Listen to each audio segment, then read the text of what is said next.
Hello and welcome to the programme which looks at the Holy Land. I am Paul Calvert. Psalm 102 verse 1 from the New King James Bible says this: Hear my prayer, O Lord, and let my cry come to you. I'm with Elana Heideman from Israel Forever Foundation, and we're coming up to the 2 years since the October the 7th terror attack.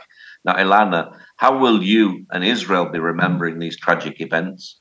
We are entering at this time the intense hours where on October 6th, 2 years ago, we had gone into our celebration of the Torah and did not know anything of what was coming. Now here we are anticipating the 2-year marking point of October 7th, when at 6:29 in the morning, Hamas and Gazan civilians infiltrated and attacked and decimated entire communities within Israel's borders.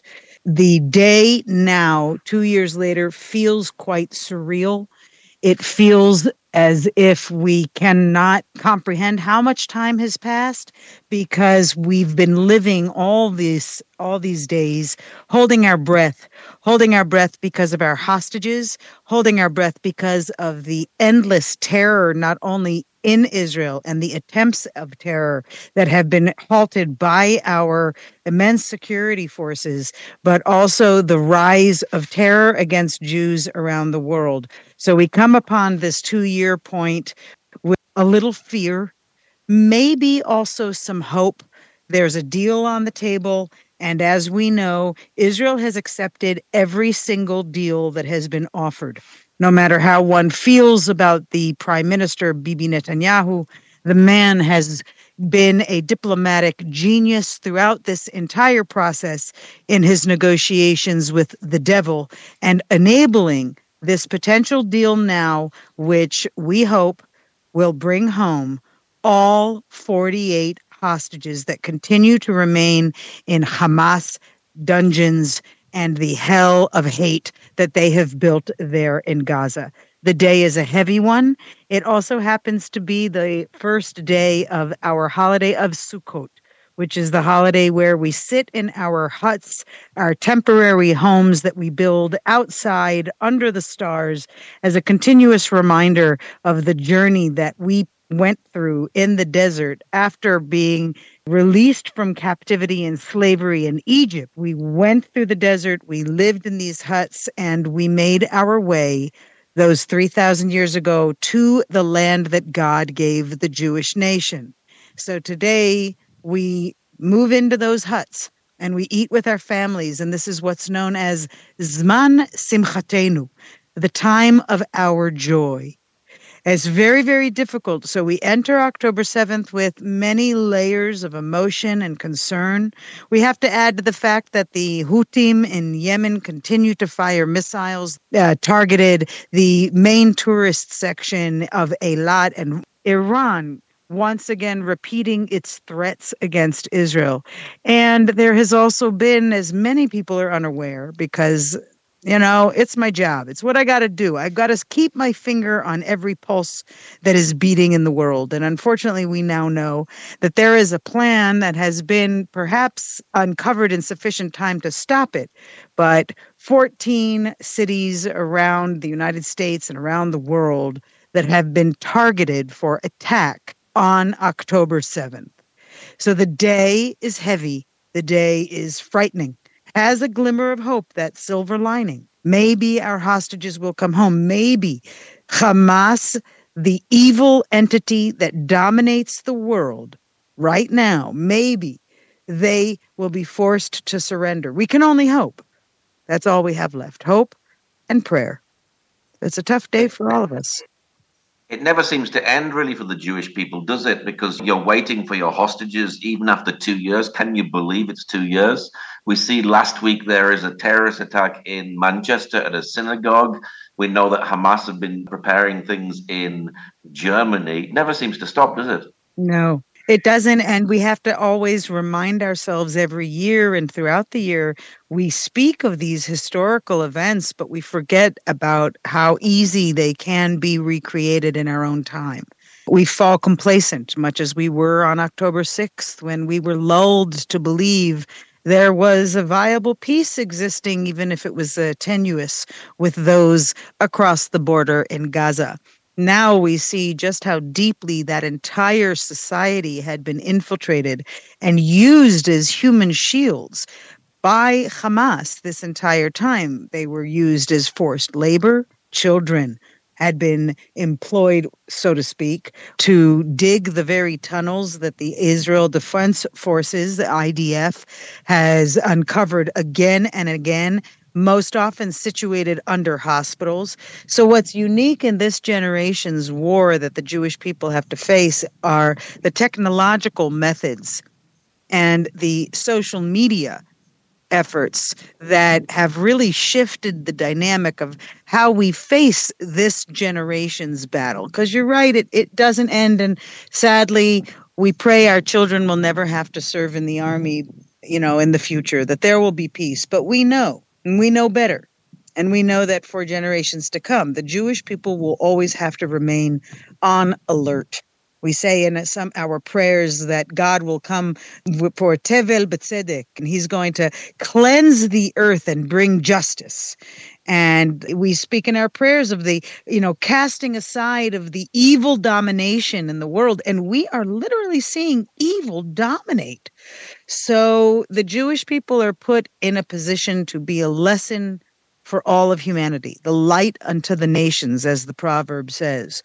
And it doesn't really let up for us. And we have to keep fighting this war as much as the world would like us to just shut up and die and disappear and stop being a burden to them, because we are different. We believe differently. We live our lives differently. And even when we try to assimilate, even when we try to just integrate and say, hey, we're human just like you, we have the same jobs, work in the same place.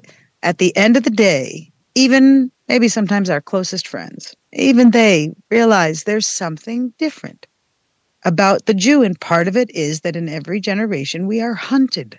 We are sought out for genocide. And the methods that they use this time, twisting the truths to such a degree that they have accused the Jews of exactly what they themselves are guilty of. And so it is indeed exhausting. So when we come to our Sukkot and we're supposed to raise ourselves into joyous time. And in 1 week, on Simchat Torah, we will be dancing with the Torah, knowing that there's 2 times we're honoring this Memorial Day, this Yartzeit, as we say in the Jewish language. The Hazkara, the annual anniversary, occurs on the Hebrew date for us, which falls every year on the happiest days of our life, Simchat Torah, the day we received the Torah from Hashem. So I can tell you that it's not just tomorrow, October 7th, that's going to be very difficult. Many may not sleep at night. Many will wake up not knowing how to feel. For those who are observant, we don't touch our phones. But of course, everybody these days remains with their phone on an emergency service because, we are being fired on. I've been in my safe room twice in the last 72 hours. We remain alert, and we're going to keep trying to sing. And to eat, don't forget, we've got our great delicious foods and the 7 species that we're going to celebrate. The day then continues throughout the week, the very 7 days, as it says in the Torah, and you shall sit in your huts, your Sukkot, for 7 days. We will sit in our Sukkot. And you should know, by the way, that there are still Sukkot that stand in the communities that were destroyed on Simchat Torah. They still stand. The families have not allowed all of the houses that were penetrated to be torn down and rebuilt. Many want them to remain until the hostages are home. We do not rise from our mourning. We still struggle. So it's bittersweet, but we're going to make it as sweet as we can. And we can only hope that with the assistance of diplomatic leadership and wise maneuvering, the hostages will be returned home, perhaps, on the very 7th of October from when they were kidnapped and taken from their freedom. Who knows? There's been a lot happened over the last 2 years. We've still had rocket fire from Gaza. We've had terrorist attacks. We've had the Houthis. We've had Hezbollah. We've had the war with Iran as well. But we've also had the miracle of the beepers exploding. Have you seen God's miracle over the last 2 years? Oh, again and again and again and again. I'm a collector of stories myself. And so I collect these stories of hostages and the miracles they felt, and soldiers and the miracles they witnessed, the survivors and the miracles they witnessed throughout not only the time of survival, but also in their recovery.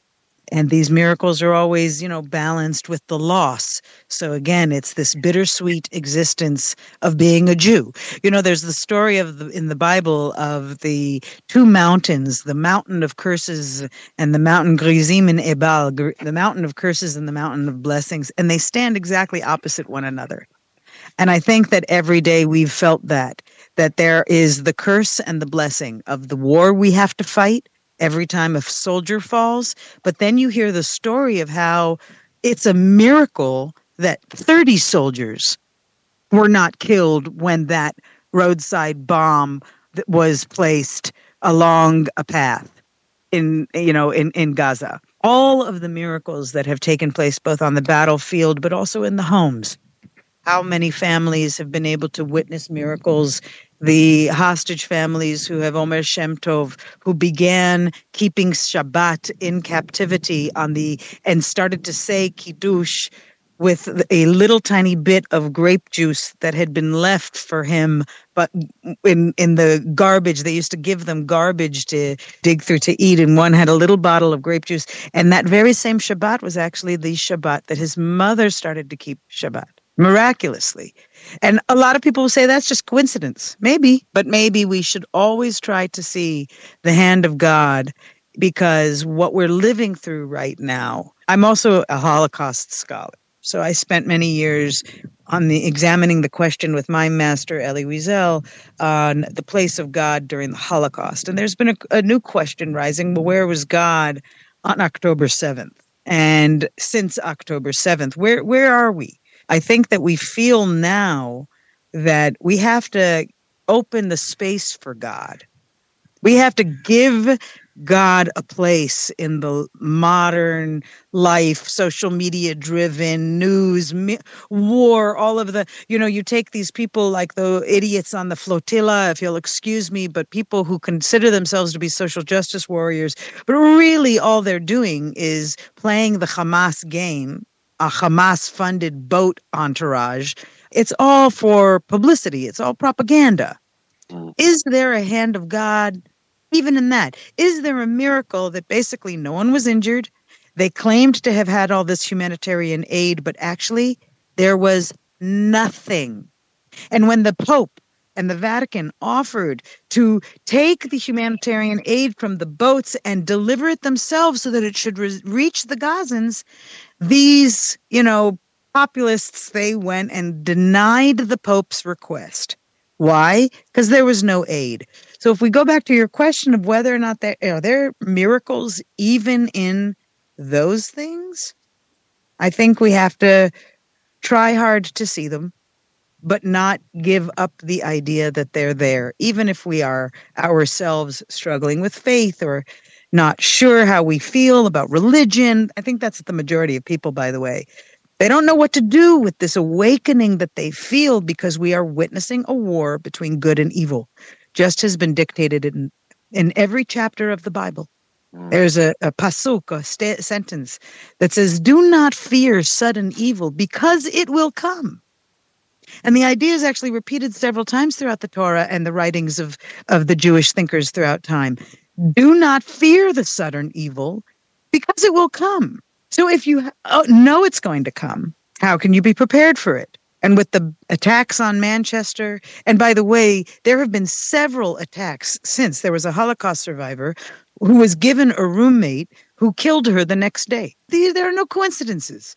There are so many stories I could share you of incidents that are not. I stand with Manchester. I stand with every element of Jewish needs for survival. How many more police do we need to put around our schools, our kids traumatized everywhere in the world because they know that they cannot walk freely any longer. Is there God even in these moments of stress?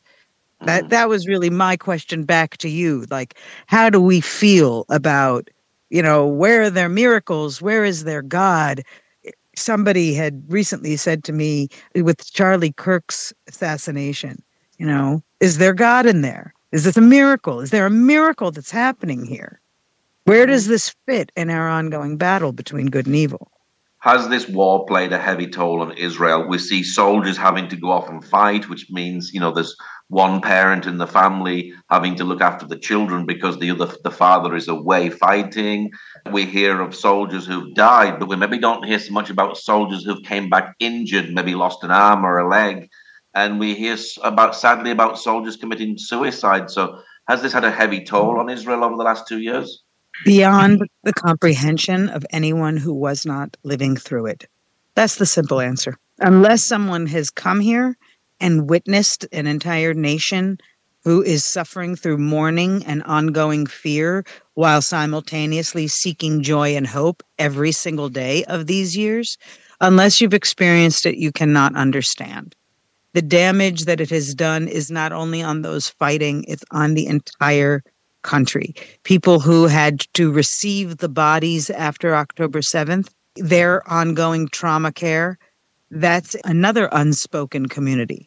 The doctors in the hospitals, those who, by the way, also have to continue to treat the patients who are victims of terror attacks, including the terrorists themselves. Let's not forget that Israel's moral code does require of us to provide the medical care, provide for the care, even of those who seek to destroy us, who want to kill us.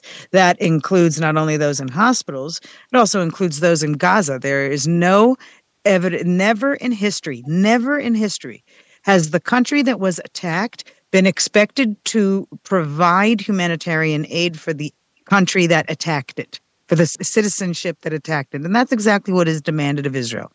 So I think there's all these elements of unspoken trauma that is not only going to be seen in the immediate years, we're going to possibly face a very difficult economic crisis as a result of all of the businesses that have been forcibly shut down because of the soldiers in reserves who voluntarily go back, and I'm working with one who is entering his 380th days of reserve duty. That's his life. He's a single dad. He has no life. He has no business. He has no time with his son.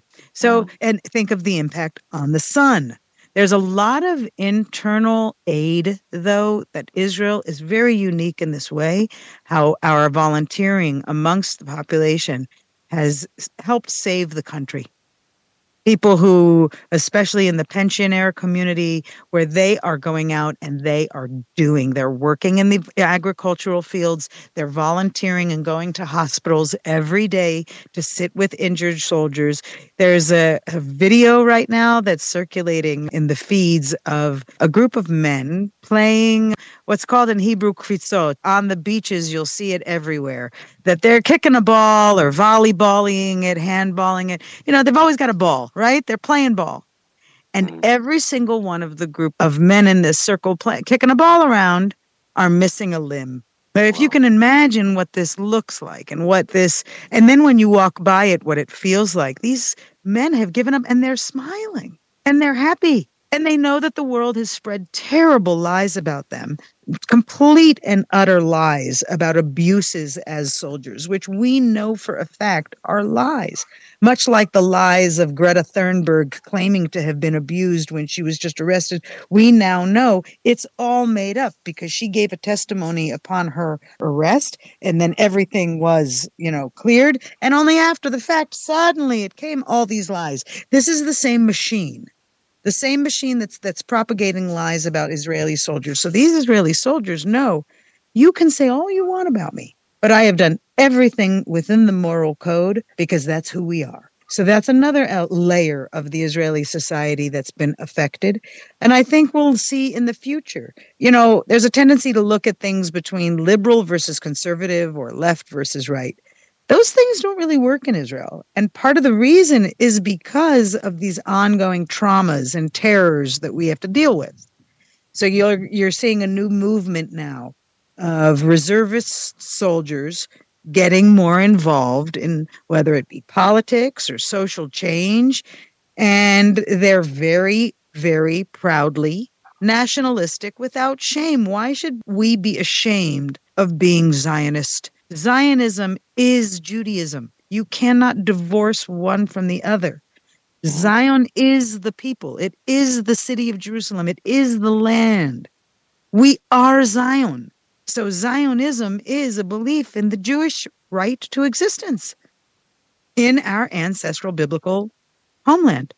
So all of these layers, who knows what it will bring? I believe, knowing how the Jewish people continuously goes through this cycle, it is going to arouse even another layer, if you can believe it's possible, even another layer of genius and solution building and finding ways that this country for the world, save humanity, be the greatest civilization it can be. The trauma will be lived beyond. We will go and we will grow and we will build and we will thrive. And it will forever be Zman Simchatenu, the time of our joy, because that's why the Jewish people have outlasted every single enemy. Think about also the last 2 years. We have literally taken out every front of this war. We have won every front. And Hamas, this is just the last string. Now, we're not going to be able to completely take them out because even when they rebrand themselves, shall they take this deal, and they will emerge just under a different name. Let's remember the root of the word Hamas is also biblical. It is the word that means evil.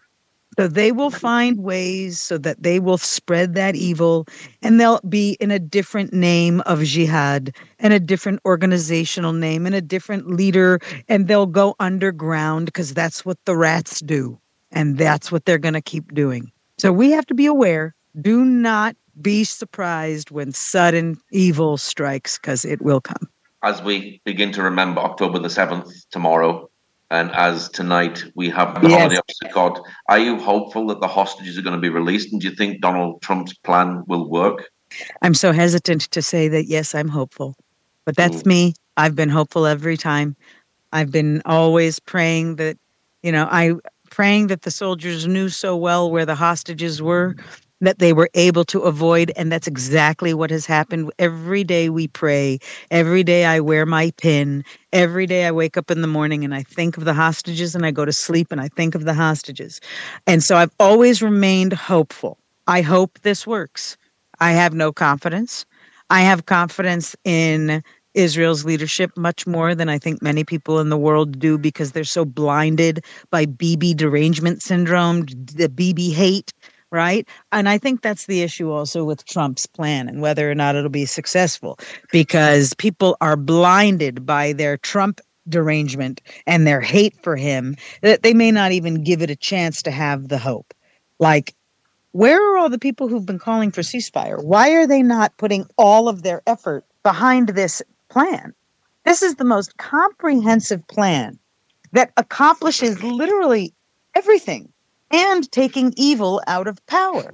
And of course, Hamas is playing the game, and they're making new demands. And part of those demands is that they're not going to demilitarize. If this pro-Palestinian camp was actually for peace, then they would be doing everything in their power to get Qatar, who holds all the puppet strings, and Iran, who is the other master and charge, but they've been humiliated by the beeper and every other Israeli success in that battle. They're desperate. So I worry that Hamas is still in control and can do anything based on desperation. But I have to have hope. I have to have hope. Do you think God has used October the 7th to get rid of a lot of terrorists? We've seen a lot of activity, the situation within Hezbollah, with Iran and all these things. Do you think this has been that God has used Israel just to really get rid of all these terrorists that have been running around? Yes, I do think so. It's definitely a tool, okay? It's a step of a long process. I actually think that God has used October 7th, which was the act of man. Very important, right? And Elie Wiesel was once interviewed. He was asked after the Holocaust, how do you believe in God? And his answer was, after the Holocaust, how do you believe in man? October 7th was a man-made creation, and all of the terror infrastructure is man-made. So what's happened is we've taken out a large number of terrorists, but Hamas has actually created new terrorists because of the propaganda machines that are at work. There is now an entire society around the world that are enamored with terror. So they have actually created a new layer of terror, which means God is not only trying to say, wake up, let's have Israel take out the terrorists in Gaza, and maybe we'll solve the Gaza problem. But that's only going to become a trigger. This is let's say, a phase one of a multi-phased reality that is only starting now. October 7th is not the end, and this ceasefire will not, and the return of the hostages, that's also not the end. They're going to expand around the world, and the question becomes, how much will the world have learned on how to identify and eradicate the terror infrastructures that have been embedded literally everywhere, from education and academia to the employment arenas in every single level. The medical industry, I mean, we have doctors who are outright claiming that they will kill a Jew if given the opportunity. And we have evidence of it because they post it. They make it public. Now, the Jewish community, unfortunately, we're quite busy, if you'll forgive me for my candor. There's a lot of infighting because we're battling with how to fight these battles. Those who are in the diaspora, those who are in Israel, those who are faithful, and those who are, more secularist Jews. And how are they fighting? And how do they align themselves with Zionism? This is a whole other layer, which eventually will not matter in the grand scheme of how the evil will have spread around the world and how God is now testing all of humanity, not just Israel. He used Israel as a way to say, wake up world. So after this ceasefire, when it continues to spread elsewhere, what the real test God, I believe, is giving us is who will continue to stand with the Jewish people, because what happens to the Jews doesn't end with the Jews. And if they don't stand with the Jewish people, who will actually join actively the fight against the terrorism and against the extremism and the murderers of the world? I'll give the example of the Warsaw Ghetto Uprising, and I don't make a comparison between the Holocaust and what we're going through. I'm making a comparison with the human behavioral reaction to extreme circumstances that happen around us in society. So during those years, the Jews in the ghetto of Warsaw created an uprising, the longest uprising in the history of the entire World War II. And they rose up against the Germans. For 3.5 weeks, this fight went on, starving, half-dead Jews from the ghetto. But it awakened in the Christian Polish population the desire to create a resistance movement. And it was that resistance movement that only later allowed the Polish population to be more actively involved in resisting the evil entity of that time, the Nazis. So if we look at how this might play out in the coming months, years, you're going to see similar patterns where the Christian world is going to have to stand up and decide, are they going to create their resistance? Are they going to work with the Jewish community, who by this point will have learned very well how to fight this extremism? And of course, that lesson is being provided by Israel. Israel's behavior trickles out to the rest of the Jewish world, where we try to protect all of our communities. It's impossible, by the way, as we saw in Manchester and in Germany and in Munich. I'm not sure if you know, but the Christian community gathered around during the high holidays. I think it was on Rosh Hashanah, if I'm not mistaken. They made a circle with their bodies around the synagogue, facing outward, saying prayers as a way of protecting the Jewish community inside. So that the protesters, because of course there were protesters right outside the synagogue, so the Christian community became the barrier between the pro-Hamas, and that's what we need to call them. They are not pro-Palestinian. They are pro-Hamas. They are anti-Semitic. these people would love for Jews to just die. And they're happy, as we see now, that many of them would be very happy to be involved in the killing. So now you've got marches everywhere, 10,000, 50,000, 100,000. They've taken over Canada. They've taken over England. They've taken over Australia. I mean, we can keep going with all of the places in France and in Italy where they've taken over. These are all willing executioners, as we called back in the Holocaust years, those who became the active murderers.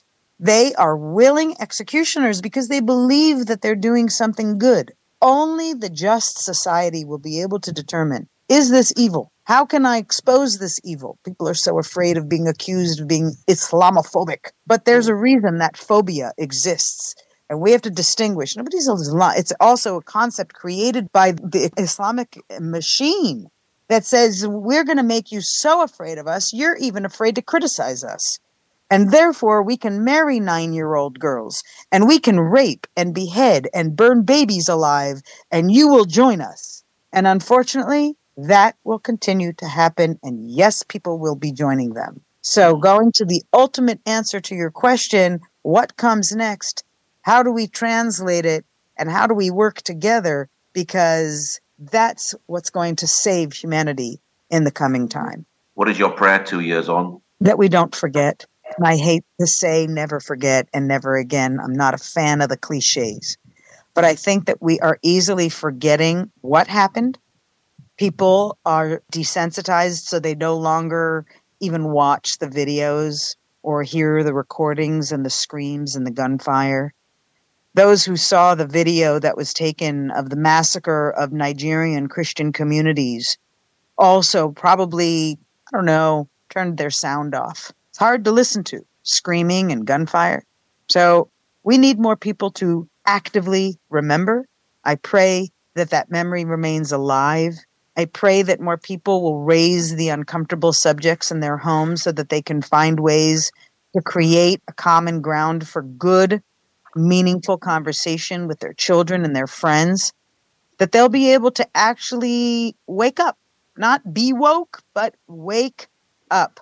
We are living in a historic time. We're living amidst the, shall we say, a near biblical episode in 1,000 years. I'll tell you, I had an activity I ran, and I found the resource for it. I ran it when I was 15, and it was an activity of the last American Jew. And miraculously, the date on it is in 2125. So it's 100 years from now. And it goes on, this activity about how we tried to wake the world up. We tried to get them to join us in our fight against evil, but instead they joined the evil. My prayer is that people will truly be willing to recognize good from evil and to see that the Jewish nation is the nation of good, just as our Torah is the book of goodness, just as our mission in the world is to bring greater good to the world.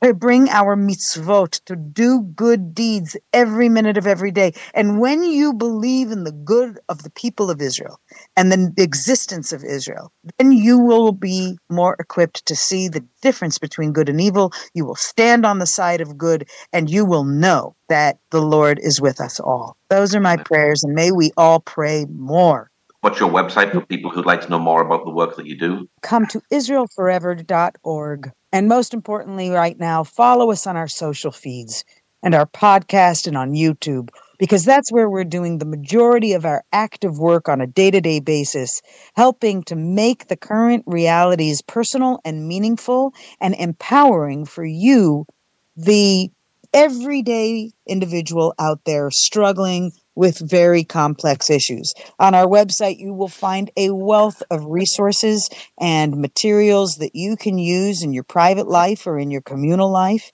And you can join our global community as virtual citizens of Israel. There is all different levels of community we can be building around the world so that as this upheaval and this test of humanity and civilization comes upon us, let's not forget that when Sodom and Gomorrah was about to be destroyed, Abraham says to God, he challenges God, and he says, but what if I find 100 great, tzaddikim, 100 righteous souls? And then he challenges them again. What if I find 10? What if I find only one? And my suggestion to people who after 2 years are tired, keep seeking out. Find the one righteous person. And then the two of you can find another one and another one and another one. And when God comes to cleanse the universe of the evil of the world, we can be saved, and we can help save each other and save others and carry on the good to the future. I pray, come to Israel Forever, be a part, reach out if you're looking for a presentation, if you're looking for a class, if you're looking for anything. This is what I try to provide through my baby organization that has just tried to make a big splash by building person-to-person connections as the real crux of how we can change the world. So that's what it means when we say make a difference. IsraelForever.org, Israel Forever Foundation, A Jew Today, and of course, we should all be virtual citizens of Israel forever, because Am Yisrael Chai, we live forever. And the nation of Israel is not afraid of the long road. So may you all be blessed with a beautiful week. Find a sukkah to visit and learn more about Simchat Torah. And more importantly, take a memory from October 7th and think, this should never have happened. So we're going to remember it and keep those lives bringing us light. And that will guide us forward. Thank you so much for listening. Well, Elana, thank you very much for sharing today. Thank you. Thank you for the opportunity. I hope it's enlightening and empowering for everyone. Thank you for joining us today. Pray that God will move by his mighty power in the Holy Land and bring his peace.